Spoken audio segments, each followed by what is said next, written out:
Hello everyone, in this video I'm reacting to the comment section by the Ugly Sauce, so yeah, let's start reacting to it. Who else is watching this in current year? I'm first. Yeah. No, I'm first. Everyone needs to know I was the first person to leave a comment on Yeah. this YouTube video. Please, I don't have a lot going on right now. Fellas, I'm just gonna go ahead and say what we're all thinking here. This video is a forgery. And also a homosexual. Hey, why are we spending our finite time spreading negativity and arguing with strangers whose minds will never change? Yes. Are we really that bitter we have to bring others down? These comments are pointless because everyone knows I'm first. Comment sections in some form or another have been around since the internet's conception. Yes. And I don't see them ever going away. So in like 200 years, historians are going to be studying ancient comments to see what life was like back then. Yes. Right underneath this video and any other video ever posted is an open forum for anyone who watched the video to leave their semi-unfiltered, anonymous opinions. And nothing bad has ever come from it. Nope. Wait, are you scrolling down to read the comments while the video is playing? You haven't even finished the video and you're reading the comments? I'm sorry, did I bore you? Are you bored? Wow, No, okay. that's fine, don't mind me. It's not like we were in the middle of a one-sided conversation or anything. Also, if you see any spam bots, can you report them for me? They're a real problem. Yes. Like most people, I will watch a video and then not add anything to the conversation and go about my day. Yeah.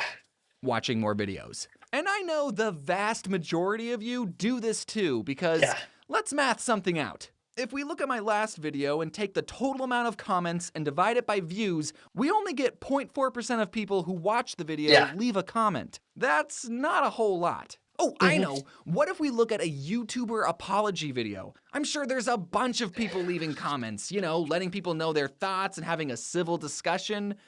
Huh. Only 0.3% of people who watched the video left a comment. Every video I did the math on only ever had a 0.5% view to comment ratio. So if only 0.5% of people are leaving comments, why am I talking about them? Because while most of us aren't comment leavers, I know the majority of us are comment readers. Yes. This video and the comment section are digital neighbors. Yes. You literally don't have to travel far to read comments. Yes, They're right there. Sorry if you're watching this on a TV, by the way. They are there, trust me. And I can prove most people are comment readers because a lot of times a single comment will get more thumbs up than there are total comments on a video. Yes. Which, of course they do, because who's going to take the time to write out a whole comment when they could just thumbs up the ones they agree with? The relationship between YouTuber and comment section is a little complicated. Yes. For one, it's the only time I get to kind of have a conversation with 0.4% of you. If you feel so inclined, you can type out a response to this video, give me feedback, tell a joke, or post a timestamp of a part you liked, and there's a 99% chance I'll never see that, but if I do, and I like what you said enough, I can give your comment a little heart badge. Yes. Yeah, I perceive this guy. Although there are some challenges with comment sections that are not exclusively YouTuber problems. Even in the early days of the internet, comment sections have had a reputation of being toxic and argumentative. Yes. I will say I have noticed that comment sections are not as toxic as they were in the 2010s. Maybe websites have just gotten better at moderating, but I've noticed an overall decrease in the amount of slurs and KYSs compared to when I was 13. So good job, comment section. You're growing up. I think there are 3 reasons why comment sections can be very toxic. Yes. Number 1, people are more likely to speak out when they disagree with something rather than agree with it. If you come across the comment, "I like cats," you're not going to go out of your way to comment, "I agree with your opinion, cats are lovely." You might give the comment a thumbs up, but otherwise you're just going to keep scrolling. But if you're someone who only likes dogs and you have too much free time, now you're getting all worked up seeing a different opinion than yours, so you're going to comment, "This is really insensitive to dogs. You know, my dog could beat up your cat."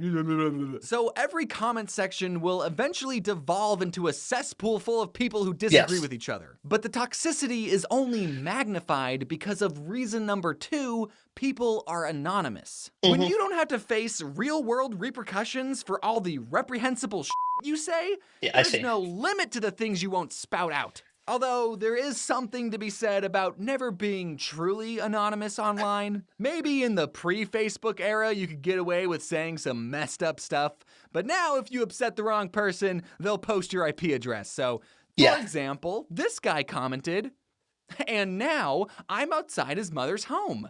First! And what makes it worse is you don't know if the comment you're reading is from an adult or a 13-year-old. And yes, that matters because 13-year-olds aren't people. And the third reason why comment sections are so toxic, sometimes people just want to make you angry. You know, they rustle your jimmies. They do a little trolling.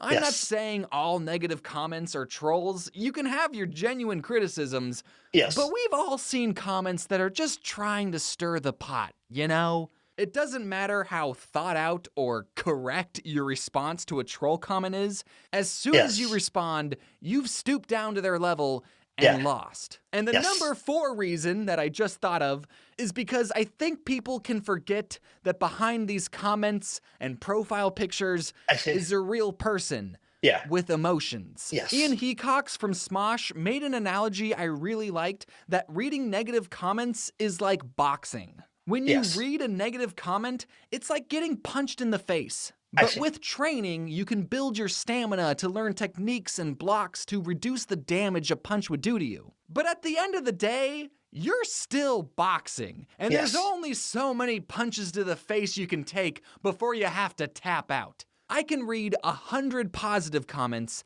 and 1 negative one, and it's the negative comment that'll stick in my brain. I would be lying if I said I never got hurt by a comment. And I know I'm not the only one who feels this way because there's a word for it. In psychology, there's things called cognitive distortions, which are times when our brain thinks in unhealthy ways, like catastrophizing, overgeneralization, or depersonalization. And one of these distortions is called selective abstraction, which is when we focus on one detail taken out of context and ignore all the other more important details. And it's not exclusive to reading comments either. It's the same thing when you're hanging out with friends and you make one awkward joke and you focus on that for the rest of the night and ignore all the other good interactions you had. So how do we stop this flawed way of thinking?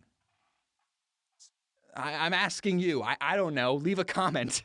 Sometimes we're able to laugh off mean comments, but I think everyone has at least one comment that got to them. For me, it's always the comments about things I'm insecure about, or the comments saying things about me that are objectively wrong. Unfortunately, the only solution to deal with toxic comments is to just ignore them. Don't even let them take up space in your brain. If you're going to put yourself on the internet, expect to see the good and the very, very bad. You're not going to please everyone. No, you don't need everyone's approval. No, so you don't. Thank you, 0.5% of people who leave positive comments on internet videos. Us lurkers might not get involved in the conversation, but we sure do love watching the conversation happen from the sidelines. And now that you've watched this YouTube video, let's go see what other people who've watched this YouTube video are talking about. I see. Who's this Bob guy? G'day everyone, it's me, James. Thank you so much for watching a video about the comments section. I'm really looking forward to reading the comments on this video. Have any of you ever left a comment on a YouTube video? I see, yes I have. Let me know in the comment box down below. Also, I'm excited to announce that the graphic novel for Oddballs has been released. You can get yourself a copy at Target, Walmart, or my website. Once again, I have to give a big thanks to my amazing team who did such an incredible job, especially David Toons. He's just like super, super talented. And with that, all I have to say is wear your seatbelts, mates. Yes, wear your seatbelts.